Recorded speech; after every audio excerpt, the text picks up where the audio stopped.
feel particularly flattered and honored, in fact, to be asked to give this presentation, especially to Makoto, who's heard me talk so many times over the years. I suspect he's a little bit bored by now, but I'll try my best to sound entertaining. And also, I should actually mention that this book, actually, that this talk is based on, is actually dedicated to Makoto, particularly because of his kind of, I guess, his inspiration over the years to help me as a student sort of think differently. And this, I think, is a kind of a, I hope it will, you'll agree it's a necessary contribution. And I'll explain really where it comes from. I did a project from sort of most of the 2010s related to the mapping of urban trees.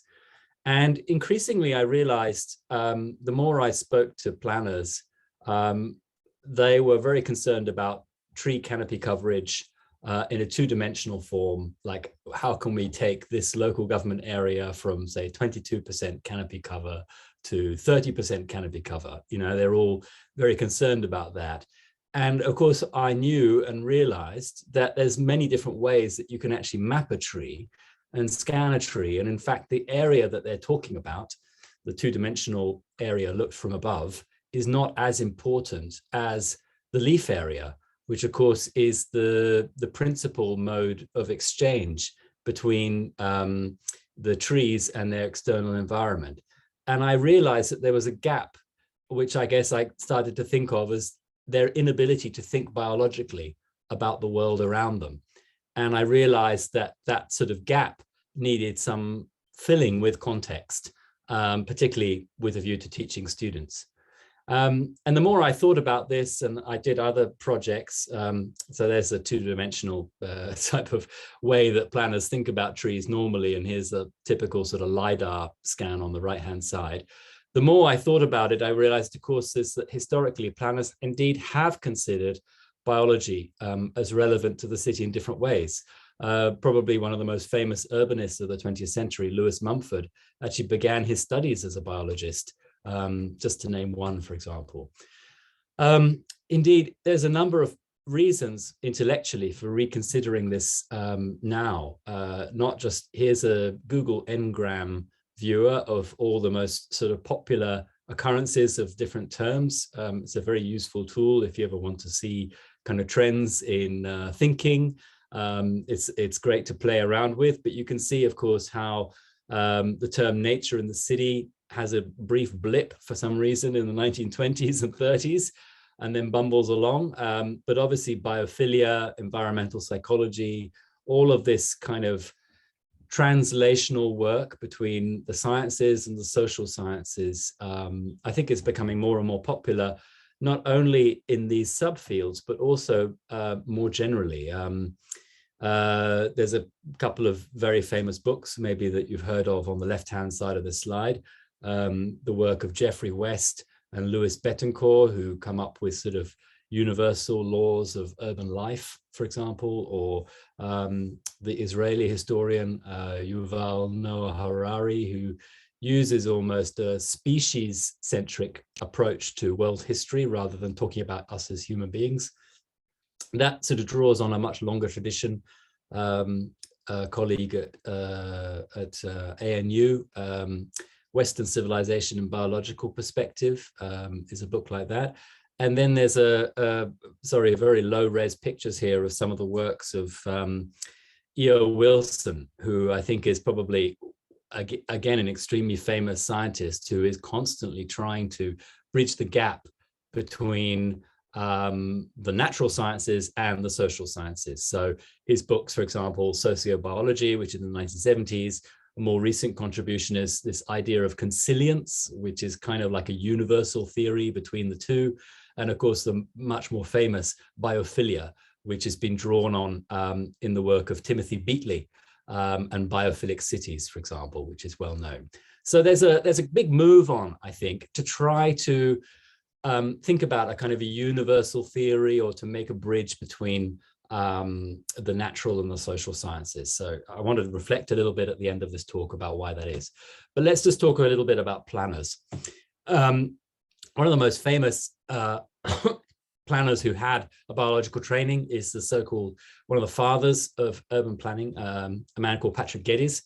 He himself corresponded with Darwin in the 1880s as a sort of very promising natural scientist. In fact, he was the first person to discover that animal cells, some animal cells could actually photosynthesize, a piece of work that got him a publication in Nature, no less. But then he had an eye problem. He had a break from his career. And because microscopes were becoming so important, with his eye problem, he couldn't actually use a microscope very well. He decided to think about social problems and ended up sort of becoming a town planner and a key figure in the sort of town planning movement, to the point that he anyway, he had a long and complex career. But anyway, the title of the book, called The City and the Superorganism, is taken from this quote, in fact, by Geddes. To continue the generalization of the process of evolution, organic and superorganic, the measure of evolution is equally capable of statement in biological, psychological, sociological, or ethical terms. And here's a grab from his famous book, Cities in Evolution. And the image in the middle comes from the archives in Scotland, and it shows a phylogeny, like a kind of tree of life, but of cities and city evolution. So you start off with Greek cities, Hellenic cities, Hellenistic cities, then Renaissance cities in the middle there, then medieval cities. And it's like a sort of branching tree of evolution, as opposed to the usual way of viewing evolution in natural forms. So Geddes, of course, is a key figure in this story, but he's been written about a lot and almost too much. In fact, I mean, there's an entire book here called Biopolis, which is about his work and so on. So I didn't want to try to repeat this because it's a hard act to follow, to be honest. So I try to cast the book in a broader setting. Another key figure in the 20th century is, in fact, the work of Le Corbusier, who seemed to be, on the one hand, very famous with his kind of very rectilinear, square geometry of cities and buildings, but actually was fascinated by natural forms throughout his life.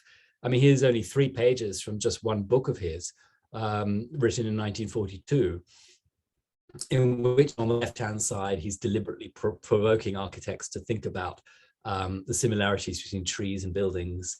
In the middle, he's using the tree as a way of showing how the state links to the disciplines of the built environment and to all the different sorts of ramifications, literally, of those state activities and how it feeds into society.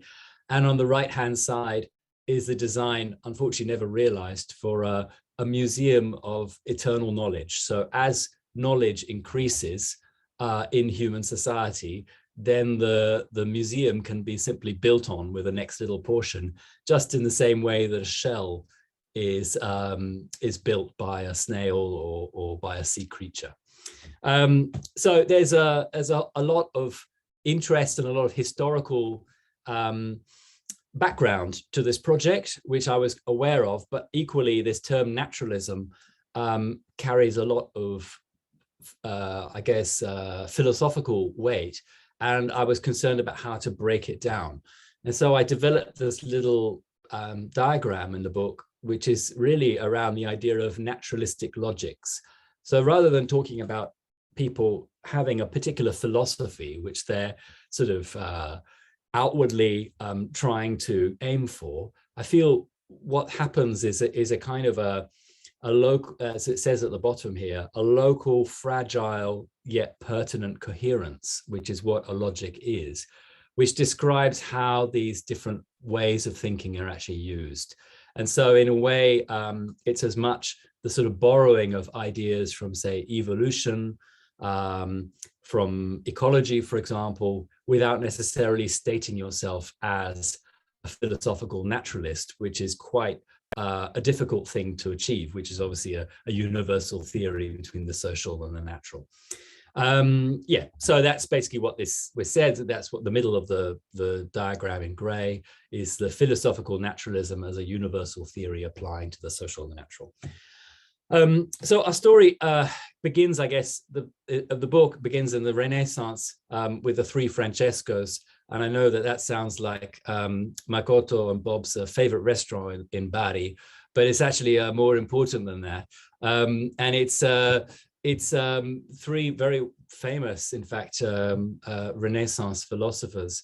The first who wrote a book called The Happy City, La Città Felice, which weirdly actually has a similarity with a much more famous, more modern book called The Happy City. The second is the Discorsi by another Francesco, the second one, who wrote a book trying to sort of consider what is the perfect city state, you know, how best to sort of constitute governments and so on. And the third, Francesco di Giorgio Martini, who is one of three people attributed to this famous painting at the bottom of the perfect city, but also actually did some incredible drawings, which I'll describe in a minute. So the first one, the second one here, the Discorsi, talks about the need for a communal government based on the idea that, well, ants and pigs and other sort of social organisms have similar ways of governing their systems. Bees as well is obviously a very well-known historical metaphor. In the Città Felice, they write about how because human beings need food for sustenance, then therefore a city needs a kind of hinterland also for its sustenance. So there's a clear crossover between the human body and the city, and a clear way of seeing the human body as a city. And I'll show that in a minute much more clearly. Equally, there's a very long-standing, and this is of interest to the group here, very long-standing interest in temperature and microclimates. In fact, it's really sort of almost essential to urban survival. So here are some drawings from Francesco di Giorgio Martini. The left is probably the best one, I think, of the lot, the fortified man. And you can see here the citadel or command center of the city is the head. The heart is the temple or the church.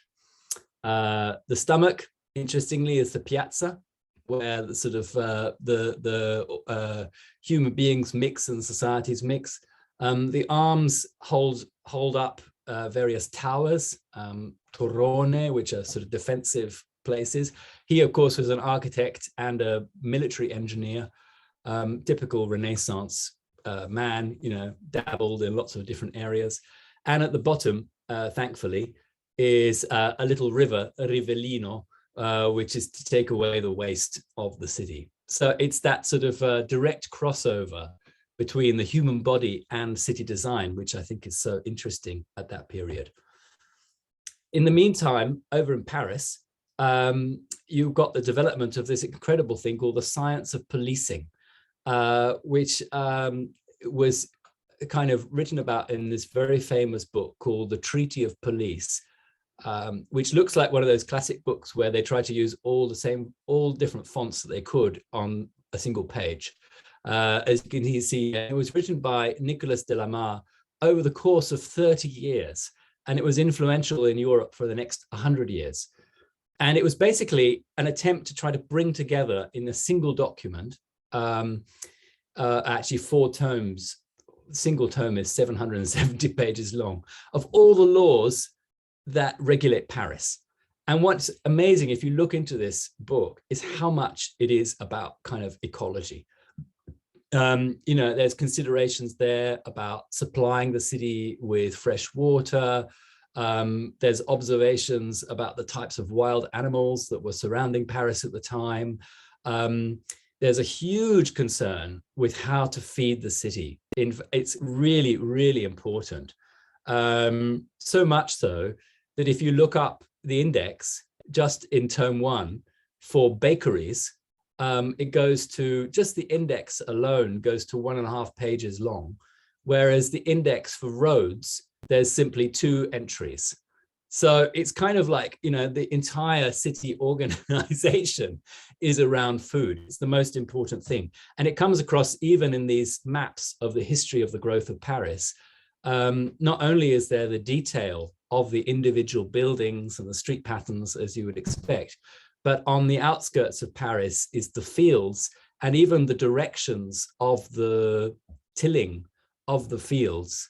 And in fact, of course, the location of different gardens and fields around the city. So a really, when you think about bringing together all the laws of Paris, how much food and feeding the city was important at that time. So I think, certain elements that we take for granted in urban planning have been established by studies of the human body in the 15th to 17th century in Europe. These were basically the circulation of blood in the city, the beating of the heart, the discovery of that, which led to the innovation of a one-way system for Paris, so a direct correlation between the two. Metabolism, the feeding of the people of the city equals the feeding of the city. Reproduction, there's another section about that in the book, about how cities are the ideal places for mixing of races and genes, and therefore for making stronger humans. And pathology. So some urban individuals, mainly the poor, are more susceptible to disease, just like some organs are more susceptible to disease. And the nobility, as the head of the city, is less susceptible to disease compared to the lower organs of the city. And that was something that was a kind of a naturalistic logic which played out, especially during the plague and the lockdowns that they had there. Okay, now I know some of you here feel that you might have accidentally wandered into a sort of a humanities lecture, and I apologize for that. So I've thought very hard about how to, considering the scientific kind of orientation of the works of Dongying or Jixin, for example. I kind of thought about those two members in particular, and thinking, well, what on earth does this have to do with your work? And so bear with me, please, because I've got a plan. All right, so just hang in there for me, please, and I'll explain. The first thing is to do, well, what does this have to do with the Microclimate Design Research Group? The first thing is to recognize how long the historical roots are for the MDRG. And I think that's kind of goes back really into the language. I mean, after all, we talk about catching a cold, or kaze or hiku in Japanese. And that's because, in fact, temperature was linked to all kinds of ailments that are now, of course, associated with viruses and germs. And in fact, at the same time of the production of the science of policing was this incredible generation of reports by medics in France, which in itself had another 100-year history, called medical topographies. And in fact, the royal physician, the history of the Society of the Royal Society of Doctors, basically mandated that all doctors in France should produce a medical topography as part of their practice. And so, in fact, they said that what the medical topographies had to sort of include were things like the nature of the soil, the winds, the latitude and longitude, the quality of the water, the frequency of fogs and the effect on animals, the presence of medicinal plants, the customs of the inhabitants, commonly found insects of the area, as well as things like whether or not the buildings were likely to fall over and kill people, etc., etc. So it was what you can see here, what's so interesting, is almost like the beginnings of regional planning start not with regional planners like Patrick Geddes, or I dare say like Frederick Law Olmsted, so much as actually starting with the medical profession in France in the 17th century. And these medics had an incredible sort of proto-ecological worldview. They were including as much as they possibly could and trying to think about the city in a holistic way. So there's writings about, for example, how the Seine the speed of the water of the Seine affects the air currents. Because of course, if you manage to get air circulating within the city, it was thought then, of course, you would reduce the incidence of disease, because disease was associated with stagnant air.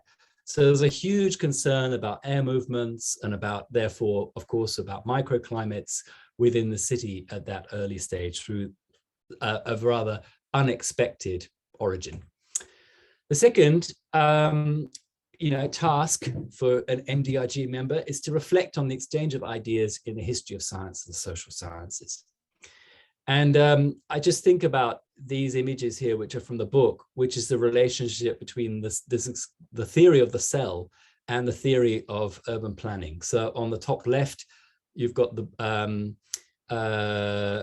it almost looks like a histological section under a microscope of cells and a gland, but it's actually natural areas with roads running between them in upstate New York, and basically people drawing on the life force of these natural areas as a way of sustaining themselves in the corridors. Of course, at the time in 1926, they thought it was all going to be done by car.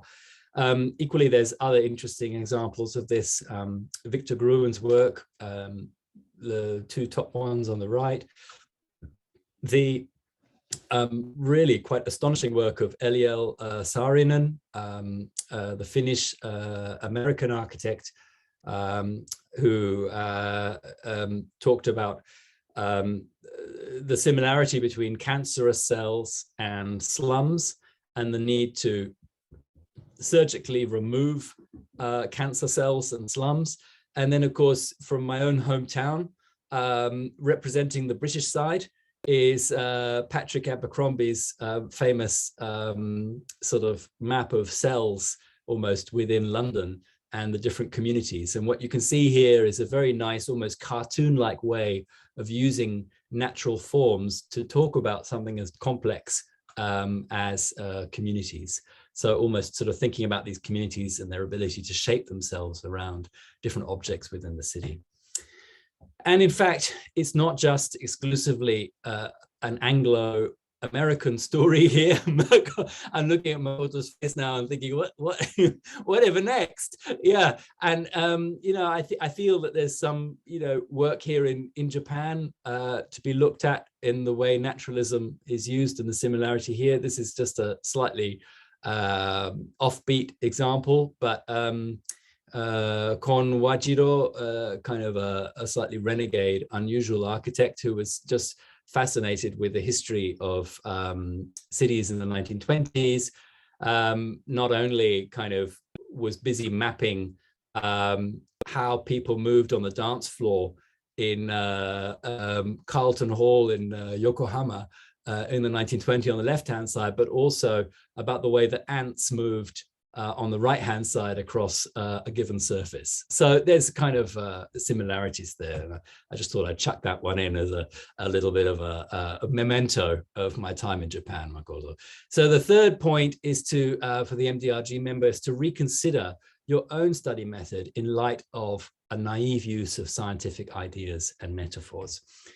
And what I'm sort of trying to describe here is a kind of a narrow pathway towards, I think, what is a productive use of naturalism, but how on either side of the mountain path, there are potential problems. And one of the problems that you can run into is what's known in naturalism as scientism, which is a kind of an overtly scientific use of ideas when science isn't necessarily the best way of approaching it. So, I remember, Bob, you telling about physics envy, for example, which of course is alive and well in some parts of the social sciences. And the same is true, you can see here, this diagram, top left, pauperism and heredity from the Eugenics Review in the UK, where they tried to show how poverty is actually genetically occurring in cities. It's a really notorious diagram. Bottom left is the uh, much more famous work, of course, by Park and Burgess in Chicago, who used a lot, in fact, of kind of ecological ideas of plant succession, for example, of ecological communities in their early urban sociological work, and in fact were borrowed a little bit from eugenic ideas as well. And then this diagram on the right-hand side I love, because it is in fact just so naive without necessarily being politically problematic, is the plan to redesign the heart of the city of Nantes in Brittany, literally as a heart to enable circulation.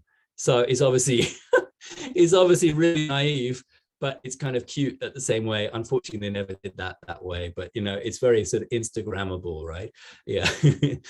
Okay, so some of this naivety in sort of thinking about science and naturalism is present, I think, in different social science texts that we know today. One is the work of Richard Florida, very famous urbanist, writing in The Rise of the Creative Class, almost borrowing ideas from Darwin about the need for competition between cities and how the best ideas will come out. Evolutionary survival value. You can kind of see this from time to time. But to me, much more prevalent is this idea of the smart city, which is probably the most famous contemporary natural analogy that is out there, right? And here's a grab from an interview with someone from the Masdar Institute in Abu Dhabi. To me, a smart city is just what we consider a smart person. A smart person is someone who is quite perceptive, so someone who can understand their environment and themselves better. And I think likewise, a smart city is a city that is able to sense their own state. Where is the congestion? What is the cause of the congestion? So you've got an unexpected reintroduction of these naturalistic ideas. And in fact, all of its sinister, I would say, questions around human agency behind that. Okay, the last point for an MDRG member, you can see I did my best to run out of R words in this, before running out of ones that were, quote, are relevant. You know, the last one is reveal new insights about the city and the complex systems we all deal with. So that's really what this naturalistic project is about. And, you know, of course, this is something which can be used in a really productive and interesting way. You know, Gothic designers knew this, as in the left-hand side here. Equally, radical architects such as Luc Schouten, who's Belgian, on the right-hand side, designing an entire city which is actually growing from the ground using trees, is also understands this. But equally, I think we face a number of challenges, which I'm sure everyone's too aware of. One, of course, is the cascading urbanization effects of climate change on the right-hand side. I don't have time to talk about this diagram, but do by all means look it up. It's by Neil Adger, a famous development geographer. But on the left-hand side is this idea of the age of biology, which started out at the beginning of the 20th century as full of optimism, and of course has turned somewhat sour thanks to the pandemic. But I feel that, you know, this age of biology is upon us in ways that are very complex and still kind of need to be unpacked for the city. So what that actually means, I'm not quite sure at this stage, but I do feel it's important. But more sort of pragmatically, I think that these naturalistic ideas have an enormous amount of power. And for me, the absolute classic example of that is the famous Copenhagen Plan of 1947, which was so powerful for people and so easy to understand, because you could literally feel like you knew the plan like the back of your hand, that it didn't need legislating for 50 years. So they simply said, this is what the city is going to be like. And rather than saying, okay, we're going to make sure this boundary happens here and there, it just fitted really well with the way people thought, and they just understood it. I think the last point about using this stuff productively is about the different approaches. I mean, for my own work, thinking about the evolution of cities. So I wrote about this man, Marcel Poet, who other people have written about, who uses the idea of, rather than Darwin as a way of thinking about the development of the city, he uses the idea of Lamarck, which is maybe you'll have read Stephen Jay Gould and this famous sort of pre-Darwin idea that animals evolved, such as the giraffe, by stretching its neck, and therefore subsequent generations would get taller and taller. And in fact, that was a very popular idea, even after Darwin, still in France, about describing evolution, and was used by this urbanist Marcel Poet to talk about the evolution of cities. And I think actually that's really interesting, actually, because as a sort of inheritance of acquired characteristics, it kind of fits with the idea of path dependency. But equally, I think what we should be aware of is how contested some of these ideas in science are. So one of my heroines is Lynn Margulis, a remarkable biologist who tried to argue against natural selection as being the main force of evolution, and instead argued for symbiosis, where animals would join each other as twosomes, threesomes, and foursomes, and moresomes. So she was the person who, of course, discovered that mitochondria and chloroplasts in cells were originally bacteria. And so it was the fact that the eukaryotic cell had actually incorporated these organelles into the cell. And she was the first person who came up with that idea. And I think that that idea, rather than competitive evolution, provides a much more interesting and productive way of thinking about the history of cities. So yeah, if once I finally get some time, I might actually write a paper about that, but I'm not sure at this stage. Okay, big deep breath. That's it. Thank you, everybody. Thanks for your attention, and yeah, any questions.